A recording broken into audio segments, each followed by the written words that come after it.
Hai teman-teman, pasti kalian gak asing dong dengan event Jakarta Fair atau event Pekan Raya Jakarta. Event Pekan Raya Jakarta merupakan salah satu event terbesar loh di Indonesia dan selalu diselenggarakan setiap tahunnya. Oh iya, ngomong-ngomong tentang event, kali ini aku, Helma Lirgita Zain, mahasiswi Ilmu Komunikasi Fakultas Ilmu Sosial dan Politik, akan sedikit menjelaskan tentang apa sih itu event. Pada dasarnya, sebuah event merupakan sebuah kegiatan yang harus direncanakan dan terstruktur untuk mencapai sebuah tujuan. Oleh karena itu, event tidak bisa dilakukan secara tiba-tiba, karena dalam kegiatannya diperlukan detail-detail dari mulai hal besar hingga hal kecil. Apa sih tujuannya dibuat sebuah event? Nah, aku mau jawab. Event dibuat bertujuan untuk pertama, mengedukasi masyarakat. Biasanya terdapat isu-isu yang sedang trending di masyarakat. Nah, fungsinya sebuah event untuk mengedukasi masyarakat tentang isu-isu yang sedang terjadi. Yang kedua yaitu untuk memperkenalkan tradisi atau kebudayaan kepada masyarakat. Misalnya pada sebuah event festival seni tradisional, di mana event tersebut memperkenalkan tradisi-tradisi atau kebudayaan-kebudayaan yang ada di Indonesia, dari Sabang hingga Merauke. Yang ketiga yaitu untuk mengenang sesuatu yang berharga atau orang di masa lampau.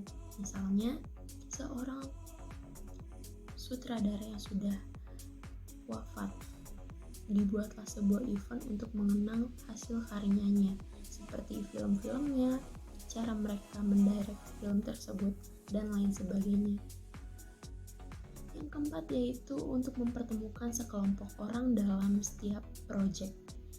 Karena setiap event tidak hanya memerlukan 1-2 orang, tapi memerlukan banyak orang, di mana setiap orang memiliki tanggung jawabnya. Oleh karena itu, biasanya di dalam sebuah event akan terbentuk relasi baru. Apa saja sih tahapan yang harus dilakukan sebelum membuat event? Terdapat 5 tahapan dalam membuat event. Yang pertama yaitu melakukan research. Kita harus mencari tahu apa yang perlu kita lakukan dalam membuat event tersebut. Tujuannya apa, untuk siapa, dan lain sebagainya. Yang kedua yaitu membuat desain. Apa tema yang mau kita angkat dalam event tersebut? Misalnya sebuah event ingin mengangkat tema Halloween atau event tahun baru. Yang ketiga yaitu planning. Kita harus membuat planning atau susunan acara dalam sebuah event tersebut. Yang keempat yaitu koordinasi, agar terhindar dari kesalahan atau miskomunikasi. Yang kelima adalah evaluasi. Tahap ini biasanya dilakukan setelah event selesai dilaksanakan. Tujuannya yaitu untuk mengevaluasi, untuk mengoreksi apa yang perlu dibenarkan dalam event tersebut atau event-event yang akan datang. Selanjutnya ada sponsorship. Sponsorship sangat berkaitan dengan sebuah event karena sponsorship merupakan sebuah kegiatan yang dilakukan secara komersil oleh perusahaan atau sebuah brand untuk mendapat sebuah target audiens dengan cara melakukan imbalan dana, layanan, ataupun berupa sumber. Kegiatan sponsorship bertujuan untuk meningkatkan kesadaran masyarakat akan adanya sebuah produk atau sebuah brand. Yang kedua, untuk meningkatkan loyalitas. Yang ketiga, untuk menambah persepsi kepada pelanggan tentang sebuah produk tersebut.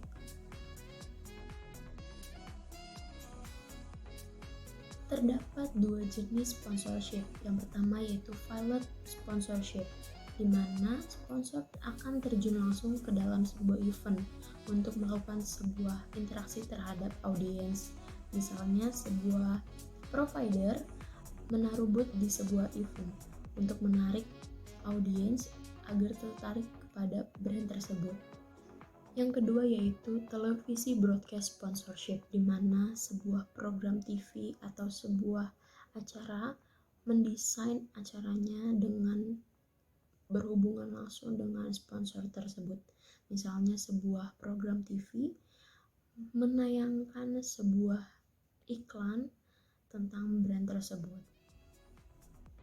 Lalu apa kaitannya antara sponsorship dan juga marketing komunikasi?